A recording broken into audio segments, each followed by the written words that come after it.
Ladies and gentlemen, welcome to another edition of In the Pit with Lobo Tigre. Our guest of the day, or victim of the day, is Bart Jaworski. He's the CEO of Group 11 Resources, cleverly named after zinc projects in Ireland. But Bart, why don't you go ahead and give us the overview, and then of course I'll have lots of questions for you. Thanks for having me, Lobo. I appreciate it.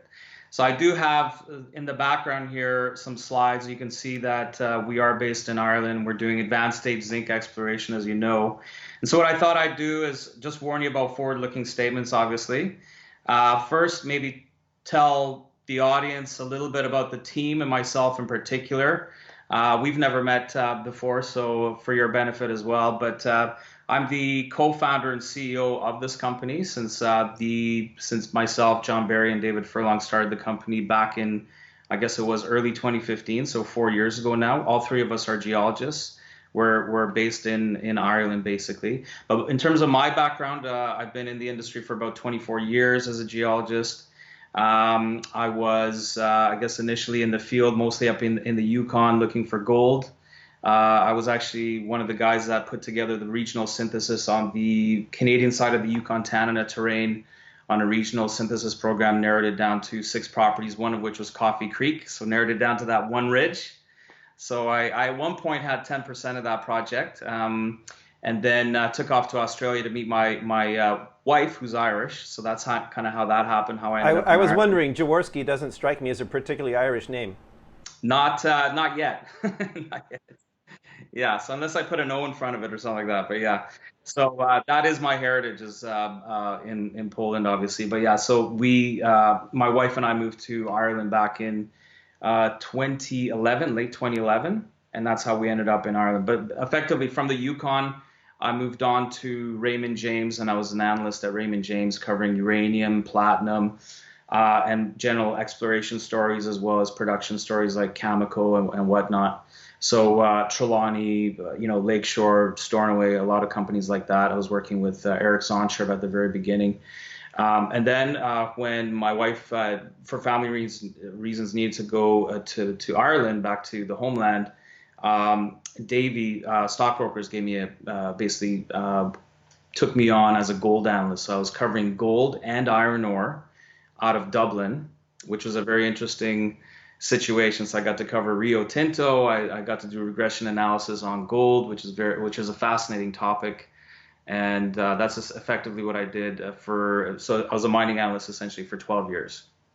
So that's a very long-winded a bit of background on myself, probably way too long. But Dan McInnes is also involved in this story. So Dan and I know each other when I was covering mag from the very get-go in 2003, before they even found the Fresnillo Juanicipio vein. But Dan is interesting because he spent 5 years in Ireland back in the late 70s and early 1980s. So he does know the lay of the land. In fact, he worked on one of the projects that we now have, which is Ballinallack. So that's quite interesting. And we basically got Dan to be our chairman. And I think you know Dan as well, right? Yes, from the Mag Connection. From the Mag Connection, yeah. So I think I covered most of the bases there. He's a retired CEO of MAG. He's currently a director of MAG, also on the board of Balmoral. 40 years experience, 7 discoveries under his belt, so he really knows what he's talking about there. I will say I won't go through all the details here, but I guess you can see the entire, if you can see that screen behind me, it's probably a little bit small, but we have 4 directors. The board is fully independent except for myself. So sort of trying to be gold standard in terms of corporate governance there. And the management team is all Irish-based except for Sean, our CFO, Sean Heinrichs, based in Vancouver, and Spiro Kakos in Vancouver as well, who's VP Investor Relations. So that's a bit about the team. And I guess I should mention, I'd be remiss if I didn't mention our technical advisors, one of which is Peter McGaw, which hopefully some of you out there would definitely know. As a strong understatement there, he's a world-renowned expert on carbonate replacement deposits in Mexico, silver, mag silver, so he's a brainchild behind their success in Mexico, and he's been very active pretty much almost since day one on Group 11, maybe a few months after we formed the idea, but we got him on board. So Peter's been a great help. John Prochnow and Frank Hallam are also on the team as well. So that's a little bit of a 40,000 foot view of the management team. Well, I would have asked you about the people first, so you beat me to the punch. We've already got that covered. I like seeing exploration companies run by geologists, and you've got quite a handful there. So very good. Sorry, I jumped in, but we're going to talk zinc next, I guess. So go ahead and give us your outlook. Obviously, this is why are we even talking about zinc? Gold is the hot commodity of the day, or maybe uranium. Who cares? So make your case, right? Okay, so maybe what I'll do, and again, executive summary. So, look, fundamentals, I believe, are strong. I'm obviously biased here, but I will show you a bunch of slides here very quickly, which will demonstrate, maybe educate people if people haven't been looking at the zinc space. I actually haven't been looking at it for, day to day, I don't look at the zinc space. I just have my head down, grinding away to try to, juggling a lot of balls in the air, which is surprisingly a lot of balls, even for the fact that, it's a small market cap company. But we have the largest land position in the country. We have 2 deposits. And so there's a lot of stuff going on all the time. We're almost like a major company in terms of the land position, but we're housed in a small little junior company right now. So that's why there's so much action within Ireland. That's what keeps me really, really busy. So which means I don't have that much time to spend on the zinc fundamentals. Long way around of explaining that. But supply-demand tightness, I think, will continue. And I've got some slides from Glencore and Teck to show you. And I think the upward pressure on zinc prices will remain. Obviously, there's a lot of noise from the sidelines here as well. But I think that it is noise. And at the end of the day, it'll settle out. In terms of Ireland, why the heck are we in Ireland? Well, I mean, when I transitioned from Davy to Group 11, to start in Group 11, the idea was supply-demand fundamentals are strong. And here we are in zinc country. I mean, this is one of the richest places in the world for zinc. In fact, if you look at there's a famous quote, I think it comes out of USGS, that Ireland is #1 in terms of zinc found per square kilometer. So there's the concentration of zinc in this country is phenomenal, and it's bar none. So that's really. I'll jump in and help you out and say that I think most of my audience read my work in the past, in my Casey research days, and we covered the Lundins, and of course, they had a phenomenally profitable zinc mine in Ireland for many years. So I think a lot of my readers are not going to be alien to the idea of zinc in Ireland. The question is why zinc today? Exactly. Well, a lot of people have never even heard that there's any zinc mining in this country. But in fact, there has been 60 years of mining in this country, modern mining, and then before that, thousands of years of mining. There's, the Italians were mining silver here in the 1200s, and we have good documentation of exactly which esquire was mining what, who killed who to get what mine, and this and that. So there's a lot of rich history here. Going back, and it all revolves around mining back in the day. So there is a rich history there, and it is a mining jurisdiction that scores very well on the Fraser Institute. So #1 in terms of policy perception index by Fraser. We had that 5-year running unbroken record, number one up until last year. We fell down a tiny bit because of a temporary blip in the way the drilling was permitted, and that's been resolved now. So I expect us to go back up in the rankings there. And then I think it's #4 for overall investment attractiveness in terms of a mining jurisdiction. So we're looking at a fairly good, robust mining jurisdiction. And just to make the note, this isn't Northern Ireland. It's not where Dalradian operates, because a lot of people I do talk to raise that question, well, aren't you in the same jurisdiction? And we're actually in a different country. So for example, the Republic of Ireland is not going through Brexit, case in point.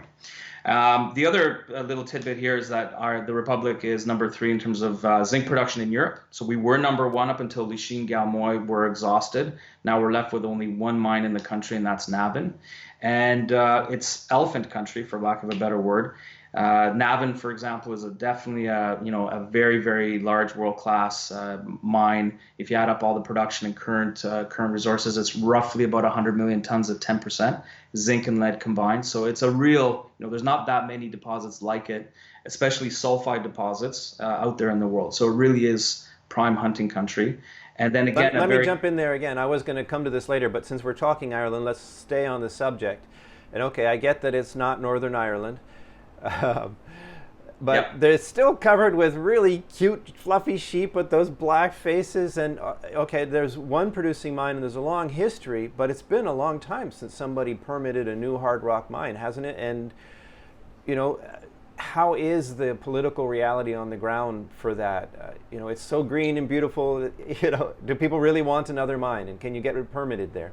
Well, they're underground mines, so that's number one. Number two, there is a lot of wind farms that are being permitted day in, day out in Ireland. There's a lot of there's a lot of that happening. There is a lot of rural development going on with pharma, with tech in the country. So there's a lot of foreign direct investment, and mining would fit in nicely to that. Mining, if it's done right, I think has a big role to play in expanding GDP growth in the country. And I think in general, people are very much receptive to that because it is, if you look at mining from the guise of the entrepreneurial spirit, technological and scientific advancements. If the blessing we have here is that it is high grade zinc country, and it is underground, and they're relatively nice high grade pods of mineralization. So you can do it right here. And the other thing is there's a lot of infrastructure, which means you can have a hub and spoke approach. So you can have a lot of satellite deposits, and because you can ship it via roads, it means there's only one brownfield site. And there's a few brownfield sites already disturbed that you can draw on from Ireland. So you could resolve a lot of the typical issues they have and the pushbacks they have with mining in Ireland that from hub and spoke. We don't have a ton of topography. Actually, Ireland is relatively flat, right? So you don't have the issues that some other, say, tropical environments with a lot of rainfall and a lot of topography, which makes especially tailing dams quite problematic these days, right? So you don't have those types of issues in Ireland. So from that perspective, I think Lachine Galmoy were not that distant. They were permitted in the 90s. We do have a very strong support from the EMD, which is the regulators here in Ireland. They come to PDAC every year. We have a big Irish day. There's a lot of support from the Irish government to get mining companies to explore here. And we have Glencore, we have Teck in the country, we have Boliden, we had Lundin, and a number of juniors, of which we are, but one of maybe 5 or 6 right now in the country. So there is quite a vibrant mining society, or a geological exploration society in Ireland. There's a lot of geologists here, and a rich history to draw from. So I don't think it's going to be any more difficult than it was in the past. And in the past, we have seen silver mines, we have seen Lachine, Galmoy, Navan. Navan just re-permitted the raise of their tailings dam facility. For example, there's a new discovery at Navan right now that's just being developed and worked. So there's been no issues. Okay, well, re-permitting the tailings dam, if that's recent, that sounds like a good data point to go on. And just to nail this down, moving from theory to practice, you've done exploration work. You had any problems getting drill permits or anything like that? As far as your experience, has gone. Yeah, there's always going to be the one, but we haven't had any issues to date where we've been blocked. I think we had one certain individual who lived by herself, and she wasn't too keen. She didn't know who we were, and so we just went to another area. But it was only a 100-meter hole. It was back in 2016. But we've been drilling a lot since then. We haven't had any issues. The way it works in Ireland is before you get the permits, their prospecting licenses they're called, there is a public notice period where it is advertised or in the notices in the local papers for a number of weeks. And the community has an opportunity to push back on it or ask questions and get further feedback. And it's only after all those issues are resolved, that's when you get the license to actually explore. And at that point, then you have land people out there. We have land people ourselves that they go in and individually, if we do need to go to somebody's farmland or whatever, we sit down at the kitchen table, have a cup of tea, have a chat about what we hope to do, show them the gear, show them that we'll clean up after ourselves. And they get a little bit of retribution, or not. There's a little bit of compensation for that, monetary compensation for that, for everybody. So I think everyone's happy, and so far we haven't had any issues. Okay, all right. Well, that's the data. That you've done this and you haven't had any serious problems so far. So, okay, let's get back to the zinc outlook. Okay, so and just to finish off the point, so we have the largest land position in the country. We have a heck of a lot of ground, nearly 3,000 square kilometers. We have 2 deposits that are 43-101, and they are the second and third largest remaining zinc deposits in the country. Okay, so they're the second and third largest undeveloped zinc deposits. And I guess the jewel in the crown right now for us is Limerick. We just finished a 5-hole drill hole program there, 2,900 square kilometers, and we got some really, really interesting results, which I don't know if we'll have time to talk about today because we're going to spend most of the time talking about the zinc outlook. So here's a few slides on why zinc. So I thought I'd start off with the price history. Can you see that okay? The inventory versus zinc price there? Yes, there's a clear shoulder. inverse relationship. I saw that on your website too. So it's an There impressive chart. Yeah. So this is basically a chart looking back from 1995 to 2019, and you can see the black line there is a zinc price, which goes up when the green area goes down, the inventories go down. So we're in a position right now where we're at a 10-year low in inventories. Haven't seen these levels since 2007, 2008, when zinc price jumped to about $1.60 or so, and actually $2 back in those days. We haven't really seen those levels yet based on the current inventory drawdown. So you can ask questions why that is and what might we see over the near term. And if we zoom in and just look at the last chunk of time, the last 13 years, it basically looks like this. So not too dissimilar, but gives you a little bit of granularity as to what makes up the global inventory. So the bulk of that is LME, as people know. Then we have these bonded warehouses, which have really come in since 2010 or so. Then you have Shanghai inventories as well. So those are the three main bulks that most people know that. Here's another view of it. This comes from Scotia, which part of their daily note, and you can see there on the far end over here, if you can see over my shoulder, that inventories did hit a very, very low, probably a 10-year low in November 2018. I've been slightly increasing ever since then. So we are ticking up in terms of inventories.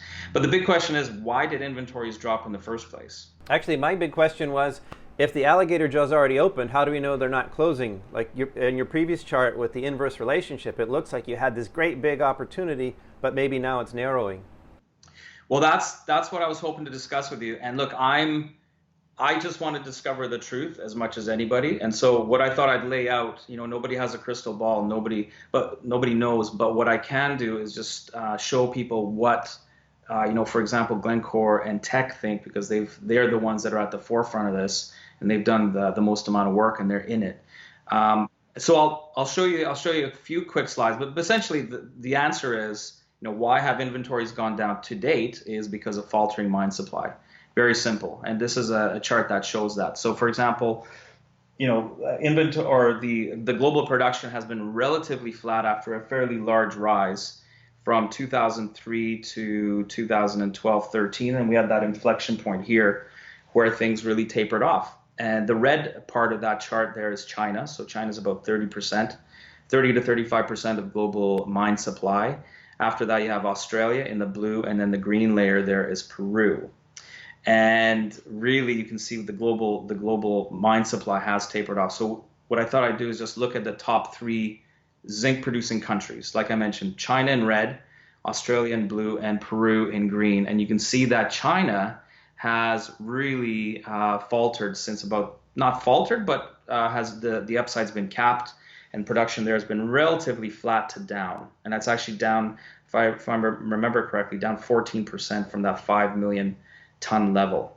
And why is that? It's because of these environmental regulations which have kicked in. So there's been a huge crackdown on environmental regulations, and that's really impacted the mine supply output.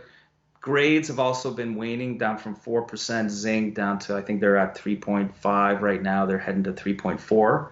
So maybe economics is a secondary reason, but I think a large part of this is that that environmental regulations have really started to kick in. So that's probably the biggest driver as to what happened this time around, where we never really had that last cycle. And the other one is Australia. So if you, zoom in on that blue line, that took a big dip in 2015. And that was because of the Century mine, which basically was exhausted. And that was a huge mine. It was about 4% of global supply, and that basically ran out of ore. There's a company that's producing from the new Century mine, so it's basically mining old tailings from that mine, which is another part of the story. But effectively, there's a few other smaller Australian-based zinc projects which are getting up and going. But effectively, that was the cause of why global mine supply went down, and ergo you had this supply demand off balance and deficit. So demand side now, what's happening with demand, right? That's the other big question. And from the view of the world, according to Glencore, this is a chart I found from Glencore's most recent disclosure. The CAGR, the compounded annual growth rate of zinc demand over the last 6 years, from 2013 to 2018, has been 1.9%. And the last year has been a little bit anomalous. It only grew 0.6%, according to Glencore. So still, even with all the trade war rhetoric and the fear out there, we still saw an increase in zinc demand. So I think that's an important note to make. And the CAGR overall is 1.9. Call it 2% to make things easy. So that's an important point to make. So where does it all balance out? So this is data I gathered from the International Lead Zinc Study Group. From 2010 to year-to-date 2019 over here. And what you can see is on the far end here, we've had 2010, 2011, 2012 was surplus. Then in 2013, we started to get deficits. 2014, another big deficit. 2015 was a bit of an anomalous year. There was a bit of a surplus. And then we slid into some heavy deficits. 16, 17, 18, heavy deficits. 2019, we're still in deficit, which might be a surprise to most. But it has been in a deficit situation. Here's where your question is, what happens now? Do these alligator jaws close in? So again, I just want to discover what the truth is as much as anybody else. But this is what some experts say is going to happen. And it's not super bullish for the zinc commodity price, right? Here's Teck and their zinc mine production outlook. What basically in those bars, so 2017 over here going to 2023. And what you'll notice is that in 2018, they were assuming, or they were forecasting nearly 8% growth for that year. Ended up happening is only 2% of that actually came through. So their forecasts only 12 months out were way off, which has nothing to do with tech. It's just the nature of the business. You know, you have to go by guidance. You probably haircut guidance a little bit, but there's a lot of companies telling you they're going to put all great things are going to happen. And guess what? Reality bites and things don't come in as expected. So 2% a year was the growth last year. So it was a far cry from the 8% levels projected.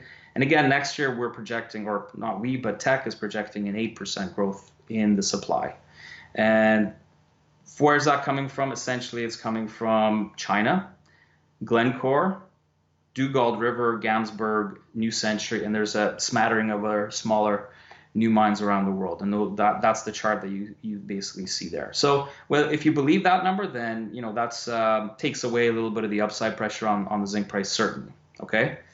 Actually, before we move on from that, can I ask you? And if you don't know, that's fine. But that China number seems so critical, and I'm wondering, is it really known whether the mines that were shut down over environmental concerns there, I mean, that was such a big story at the time, are they coming into compliance? Are they remaining shut down? Are they able to upgrade their operations and get back into business? Or, are they too marginal to even support those extra costs? I was in China, myself and John Barry were in China last May, visiting our joint venture partner, Non-Femet, in Shenzhen outside of Hong Kong. And then afterwards, we were doing a bit of marketing in Beijing. And from just reading the papers and the magazines, it had nothing to do with mining, but it seems that thousands of businesses were basically put out of business based on this. And a lot of them are not coming back. Now, that was the strong message I got from reading financial papers and magazines and whatnot. In terms of mining, there is a heck of a lot, probably thousands of mom and pop zinc lead mines in China, and I think a lot of them just don't have the capital to put in place the environmental regulations, or to in place to make good on those regulations in order to get back into production. So I don't think a lot of that is coming back. And in fact, I've got a slide here showing Chinese, the growth of China.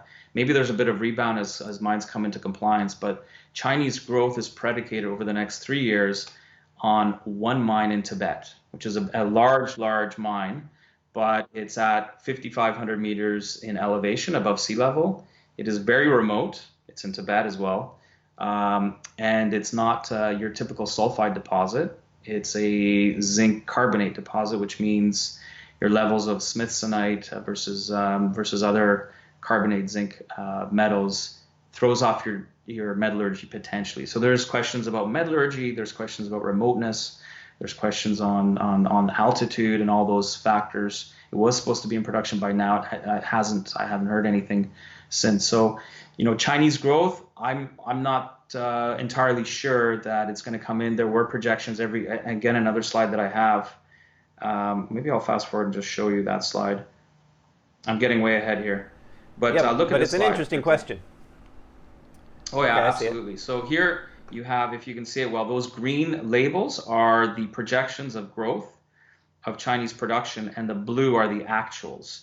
So case in point, maybe in 2018, 2019, 2018 projected growth of Chinese supply was 250,000 tons. Guess what they came in at? Minus 150,000 tons. Okay, the year before in 2017, projection was for an increase of 300,000 tons. And the reality was it was minus 50,000 tons of production. So it's been missing every single year since 2014 in terms of projections. Now, it came fairly close in 2019. I think the projection was 237,000 tons, and they came in at 128. So the growth did all of a sudden start to kick in again a little bit. So Sorry, maybe to answer your question, is that a fiscal 2019, or is that just year to date? Because we're still in 2019. Yeah, I think there should be an F there, forecast of 2019. I don't think this is from Tech's. I think it's late 2018 disclosure, so it would be a full forecast. Yeah, but that's a good question because that could still slip to the downside. So it's an interesting one. And here, while we're on the topic of China, here's all the Chinese zinc deposits out there, and the one that we're really relying on heavily is this guy here with the blue line. That's the Tibet-based zinc project. It's very large, but again, the questions investors have to ask is, it's remote. Is that going to be a problem? It's very high elevation. Is that going to be a problem? And is the carbonate going to be a problem? Whether that comes in or not remains to be seen. Sure, 5,500 meters. It's hard to even breathe up there. You get altitude sickness at that, no problem. So absolutely, and machines start to not work as they should at those elevations as well. So all that comes into play. So I would have a healthy dose of skepticism, I guess, when I'm thinking about Chinese mine supply rebounding strongly, because I think those environmental regulations are not going away. And I do think that a lot of those mom and pop operations have seen their last day, basically.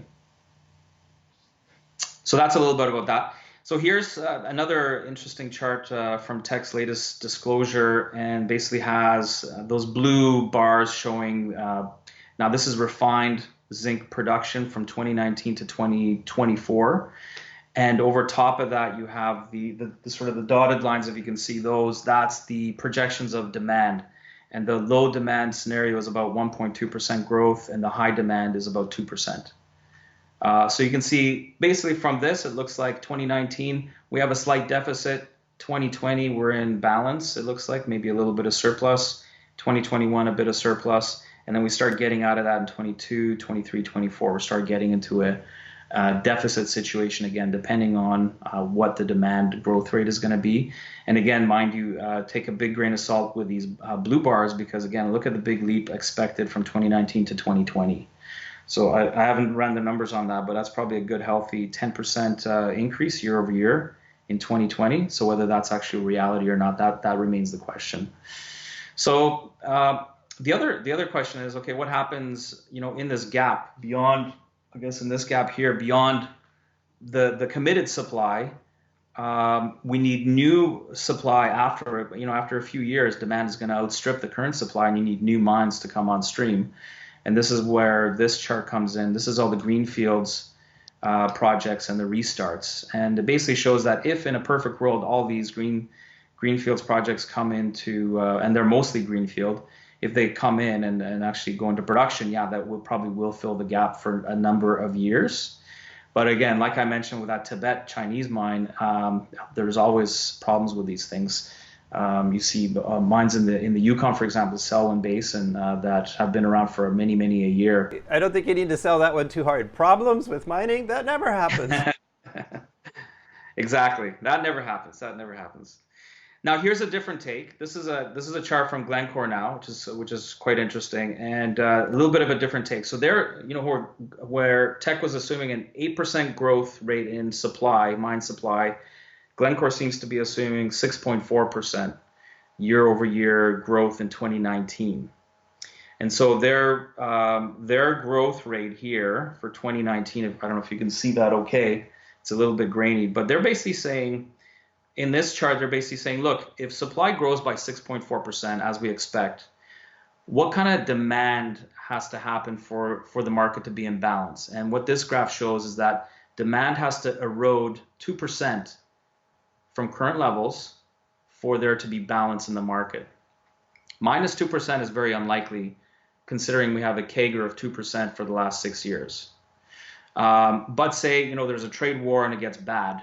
How bad would it have to get for there to not have to draw down on current inventories any further in 2019? Well, things would have to be pretty bad, minus 2% growth, for things to for all of a sudden there be no need for inventory drawdown. And in the face of China stepping on the gas pedal for stimulus in the wake of these trade wars, I think that's unlikely.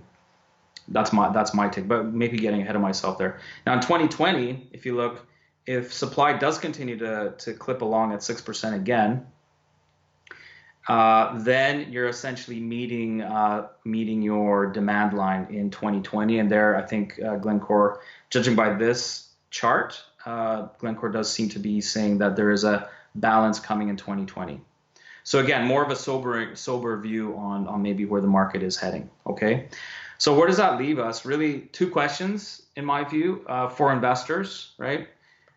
How realistic is mine supply? Can mine supply actually grow by 6% CAGR or year over year going forward? That's the number one key question. What about supply, and can it actually grow? We already covered this chart, as we saw from the Chinese example. Well, the track record ain't very good. It always comes in under what you expect.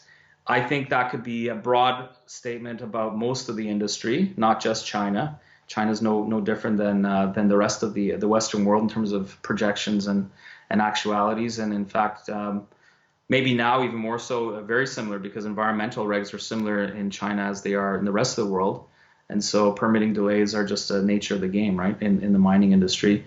And as I mentioned, Chinese growth is dependent on one mine. Let's look at the other mines, though. Like Glencore, there is a lot of restart potential, and that's kind of been an overhang on the zinc market for a number of years now, that Glencore may actually restart these operations. To date, they've employed a lot of supply discipline. On the balance of probabilities, I would err towards supply discipline continuing out of Glencore. What do I know, though? I'm not the analyst covering Glencore, but that's what I would potentially expect. Dugald River seems to be doing well. I haven't seen anything sort of negative on that project over in Australia. So I think thumbs up on Dugald River. Gamsberg seems to be thumbs up as well. I haven't heard any major issues. I think they're starting that project up fairly seamlessly. New Century is a different story. That's the old Century mine, was the big primary deposit. Now there's a whole bunch of tailings there. Now they're reprocessing the tailings. Look, I used to cover Amerigo, and I know that tailings reprocessing over in Chile. Now Amerigo was good, but the Colihues, the second big 300 million tons that they had, was problematic because it's been sitting around for a number of years. And guess what? It consolidates, and you have to overcome those issues. So it's never plain sailing when it comes to tailings reprocessing. First uranium was another story I used to cover. Tailings reprocessing of uranium and gold, very tough as well to get the old tailings to flow and slime properly. So you burn through all your pump propellers, right? So that's always a problem. I'm not saying that New Century is going to have those same types of problems, but it is something that is in the back of my mind. I know their recoveries currently are supposedly from the most recent quarter of 50%.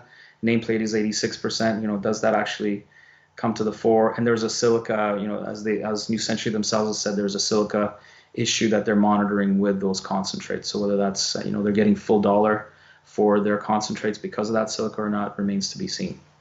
So just a few little tidbits, I guess, on the mine supply end of the picture. How skeptical should an investor be? Those are some tidbits. Now, the other end is how skeptical should we be on demand? Can near-term demand grow beyond 2%?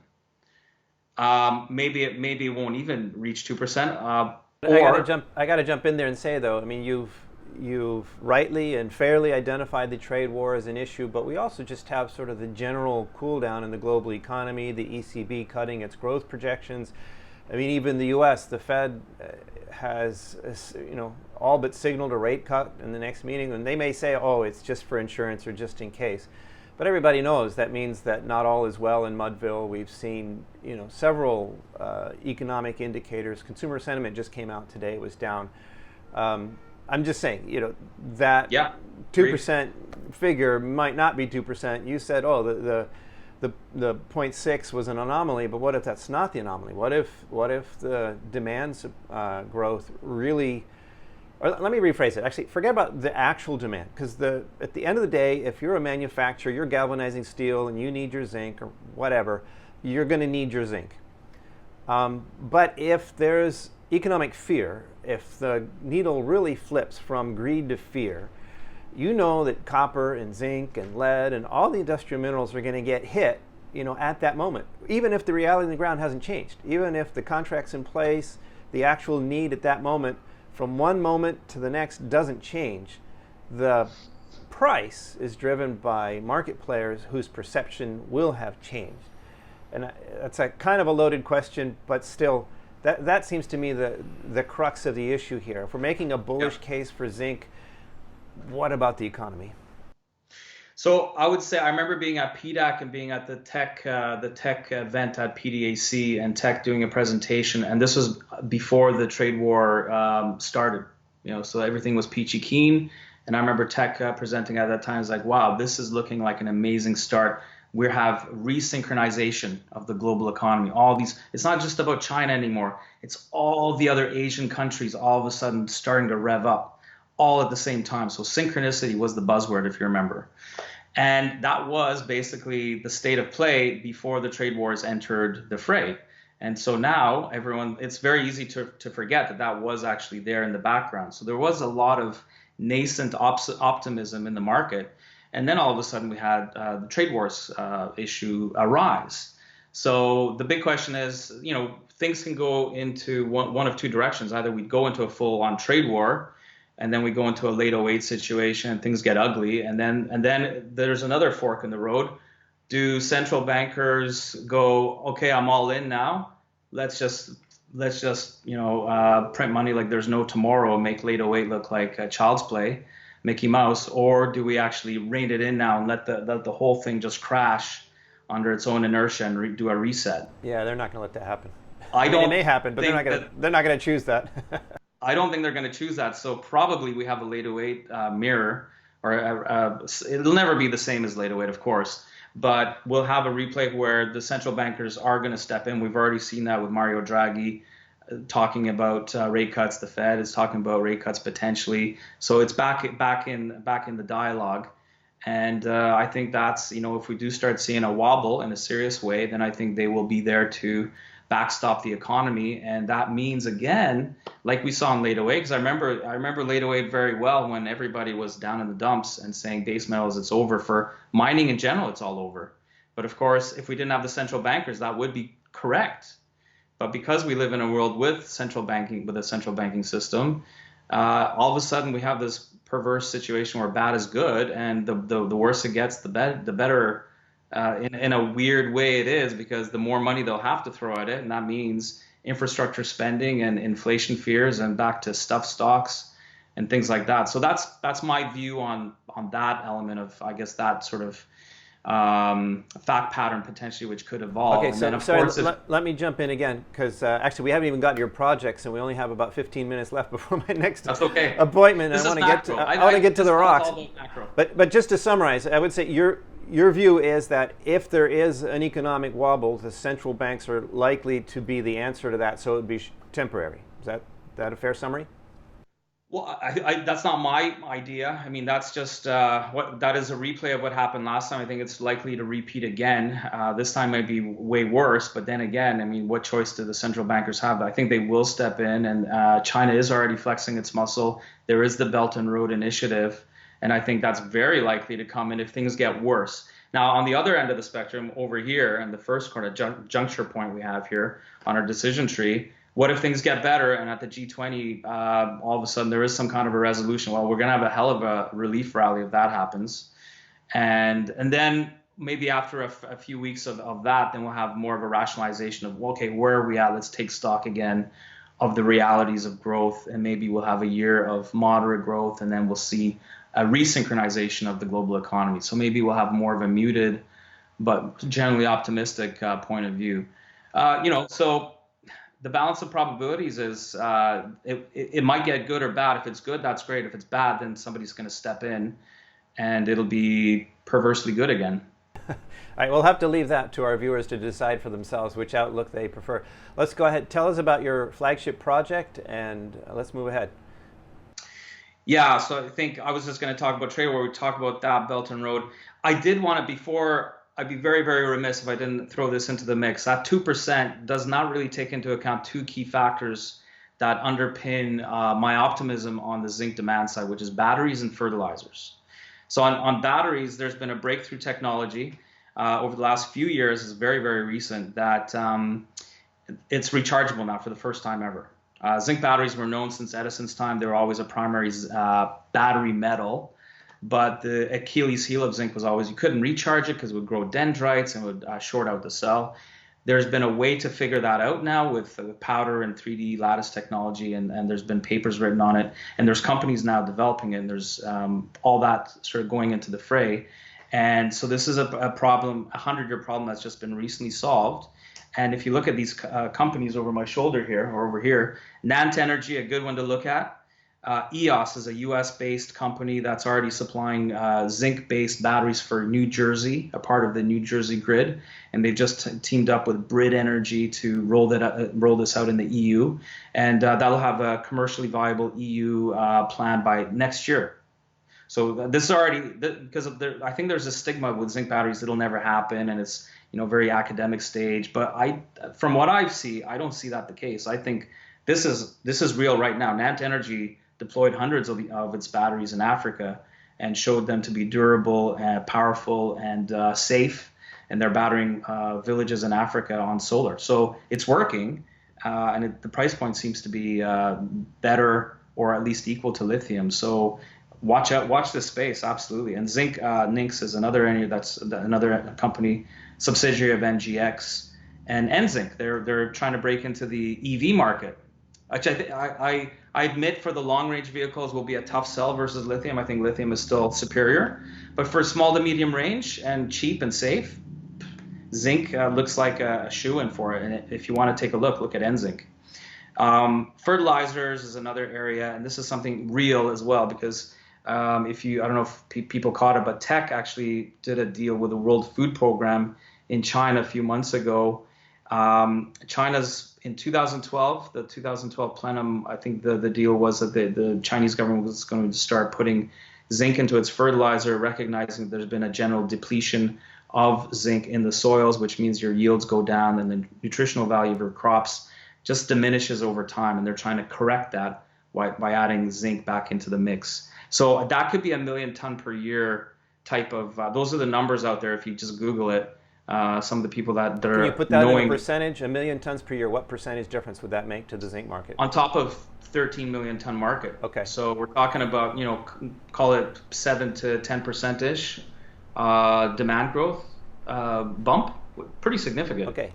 Potential game changers, I got it. But we've got 10 minutes left, so let's go ahead and talk about your rocks. Okay, so I'll leave. We've covered why zinc to death, so that's good. Let's go to the corporate. Effectively, what do you want to know? Because I've got some, share price wise, capital structure wise, I don't know. You can look that up on our website. You can look up our share price on the website. Why Ireland? Ireland is, we touched on this as well, so maybe I won't go through it again. But look, it's a rich jurisdiction. It's got lots of infrastructure. It's got the seemingly the best deposit type for zinc from a metallurgical perspective. Mississippi Valley type deposits. So they tend to be coarse grained. They tend to be not metamorphosed, not faulted and folded like VMS deposits tend to be. They tend to be clean, not a lot of deleterious metals. So you got that going for you. You're on the doorstep of Europe with all the the Scandi smelters, French smelters, German smelters, etc.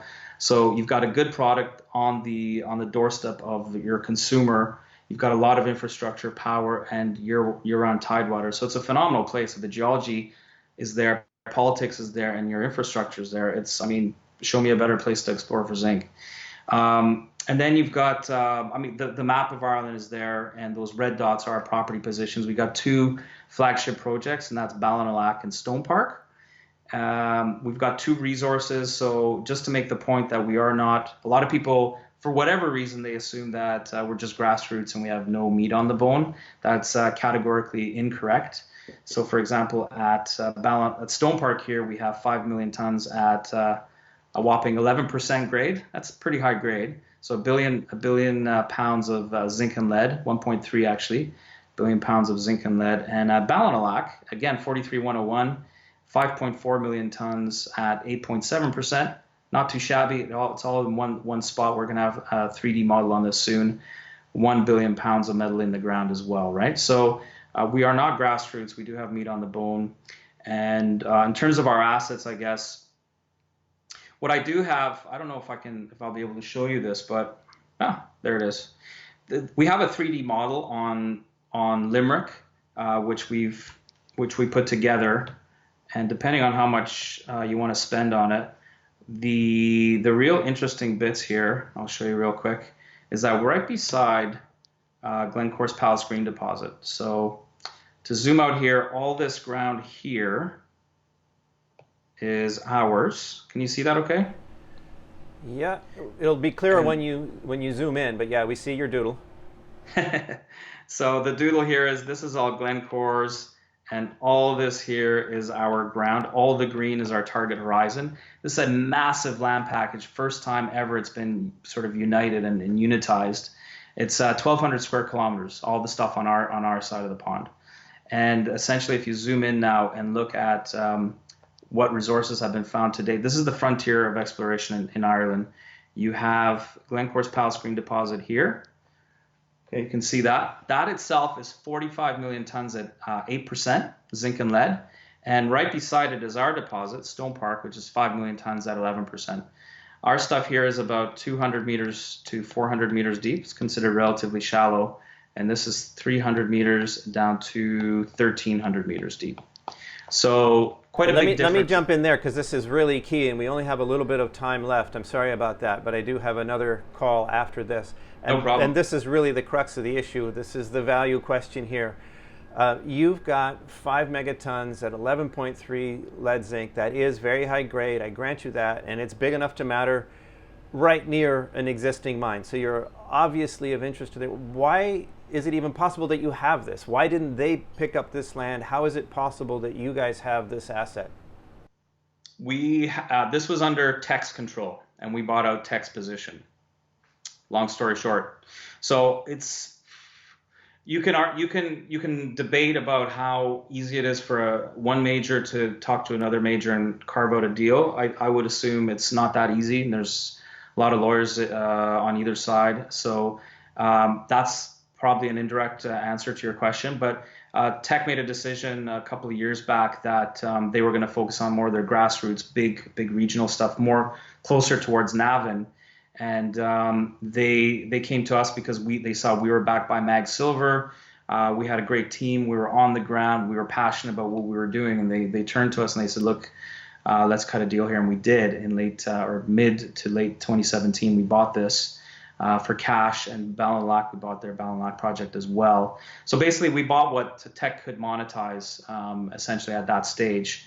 And that's how we ended up with this. And we already had all the surrounding ground around it, because they had, let me just zoom out a little bit. Their ground position essentially is this position here, more or less, and all our ground is surrounding it over here. So we have the 1,000 square kilometers around it, and they had this 200 square kilometer chunk of ground in the center. So we were a natural, and that's how we got it. And now we're strategically positioned. And just to clarify one thing, Palisgreen is not a mine. It is a development project. So it hasn't been put into production yet because it was only discovered a few years ago, 2002. But by the time the things really started to evolve and the full discovery became known, it was 2008, 2009. That was under Xstrata. Then Glencore took out Xstrata. So it's been a sequence of corporate actions. So maybe they just weren't in a hurry and you scooped them. Okay, so we only have a few minutes left. So let's talk about, what is the work plan? What is the value you intend to deliver for shareholders this year? And then I want to know how much that costs and how much you have in the bank. But go ahead and tell us what's the work plan for this year? So we just came off a 5-hole drill hole program. The 2 blue lines that you see here are our idea, basically. So this is our part of our Big Think initiative. We rethought the whole area. Tech was mostly focused in around here. And we zoomed out a little bit and we saw, hey, wait a second. We think there's a corridor through here. And there's also a cross-cutting structure through here. And so all of a sudden we were very interested in this corridor and in particular this messy area in here. And so what we did as part of this drill hole program is we drilled a hole right in here. The first time the under parts of this volcanic complex were explored. This part of the volcanic complex, by the way, is fairly well known. It's been drilled off. But the south side is completely untouched. And we believe that this could be a mirror image of this and along that corridor. So the first hole we drilled underneath the volcanics here, we discovered a hydrothermal system, 230 meters thick, of heavily sulfidized, lots of pyrite, possible marcasite, lots of brecciation throughout the whole 230 meters. We have the whole thing photographed. You can look it up online. All the assays, the assays that we have to date are there. So there's elevated levels of all the metals you'd want to see. There's hydrothermal chert. So all the ingredients are there. It seems that we just cut the edge of something, which is exactly what we were hoping to see, because we believe that the cross-cutting structure is somewhere through here and intersecting this Palisgreen corridor. So this is our first step towards this area, and what we want to do next is step further into it. So we'd like to, we're actively looking for strategic investors. This has definitely raised a lot of eyebrows within the country, from newspapers, etc. And it's also raised the specter of this project. And so we have had interest from people did start inquiring about this project. So whether we can find a strategic investor or not remains to be seen. Obviously, there's no crystal balls out there, and these things can take years sometimes to negotiate. But we are quite actively looking for somebody additional to help us out on this, because this is a heavy lift project. We would like to drill a few more holes down here, down to 1 kilometer, to see the breadth of it. And potentially, though, the big prize is if you go underneath. If I spin this around and look at it from the side, so if you look along this corridor, we have a cross section, which I hope you can see through here. And what we think we have here is basically a cross structure. The cross structure I was just drawing out is here. And this is what we hope to find in here, all this red stuff. And we think that could be the big prize, and that could be the source of even the Palisgreen mineralization, which we see over here, right? This is where the 45 million tons is at 8%, but it doesn't have any silver in it, and it's only 8%. So we're trying to find something that's going to be bigger, higher grade, plus silver. Understood. Okay, I get the target, and obviously this isn't the sort of thing that you can just, Hail Mary with one hole, and this needs a serious amount of drilling to give it a proper test, because one hole could just miss it and it would actually be there. Well, I think it seems that the system is quite extensive in terms of a hydrothermal alteration. We are starting to get closer, but yeah, you are correct. I mean, we'd want to drill at least 3 or 4 holes just along this corridor over here, and also at Ballywire, where we actually did get brand new mineralization, by the way, here of up to 30% zinc and nearly 100 grams silver in this area, which corroborated the fact that there was a corridor to begin with, and actually extended the whole corridor about 10 kilometers to the south. So there we have also very interesting targets that are ready to drill right now. We basically have this. If you zoom in on this, we have a 650-meter long zone, which basically we have 3 cells here, which are, this is looking plan view down, not a single drill hole in the other fault blocks around it. And there's an intersection zone here of 2 faults, which has a lot of copper silver around it, which usually means you're close to. Hopefully X will mark the spot. Okay. X will mark the spot. So really, keys are, I mean, you do have some money in the bank, so you could maybe poke some holes, but the real key here is you're looking for a partner. We have $1 million left. We raised, that's part of the Q1 results. Subsequent to that, we raised $465,000. So that helps things out a little bit.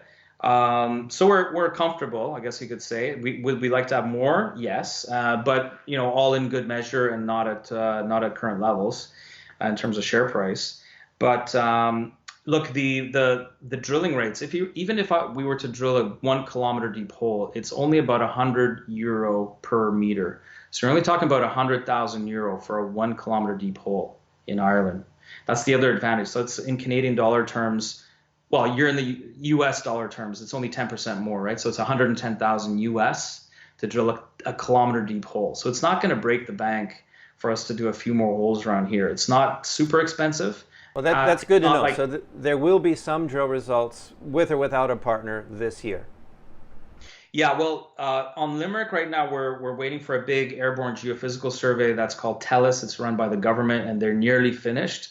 That was a huge airborne survey. So we're waiting for that result sometime later this summer. So we'll synthesize that in the fall and see where we're at in the fall. But yes, to answer your question, we will have drill results out of our second project, which we haven't talked about yet, which is Ballinalack. That's where we have the Chinese joint venture partner, and we have £1 billion of resource there. And effectively, long story short, we already have a deposit up here, and we have a second prospective layer which hosts Navin underneath it, and this is where we're about to test along the fault structure. So probably a number of drill holes about to be drilled. We hope to deploy that over the coming few weeks and months. Very good. Well, it's good that you remind us that you're not a one-trick pony. Okay, I really have to go, but I want to ask you the one last vicious question I always have to ask, and that's the skin in the game question. How much of your own money have you put into this, and how aligned are your interests with those of shareholders? Lobo, I am all in. So we started this company from scratch. Every single share I have was bought at a time of a financing at the time where it was open to anybody to buy those shares. So when we started the company, it was just an idea. Nobody wanted to hear or even talk to us. When the Chinese stock market was crashing in late 2015, early 2016, we put in, at that time I put €40,000 into it, 60,000 Canadian into it, right? So and just kept putting more and more money in at every level. And to add to that, I guess the amount of savings erosion one has to endure in order to get a company started from scratch is also quite significant. So we're talking quite a big investment for me, and I would definitely say, again, just all in would be probably a good estimation of that. So there's nothing else. I'm tied to the story. Fair enough. I live and breathe it every single day, working around. I sympathize. Having just launched my own new small business last year, yeah. I'm very much. I hear you, brother. I'm all in, yeah. And I need this to work. I need to deliver for my readers. So I'm glad to hear you're in the same boat. Look, I'm really sorry, but I do have to go. You've been a good sport. Thank you so much for your information, and best of luck with it. It sounds exciting. Thanks, Lobo. Appreciate it. Really appreciate the time. And great questions. Thank you. All right. Take care. Okay, cheers.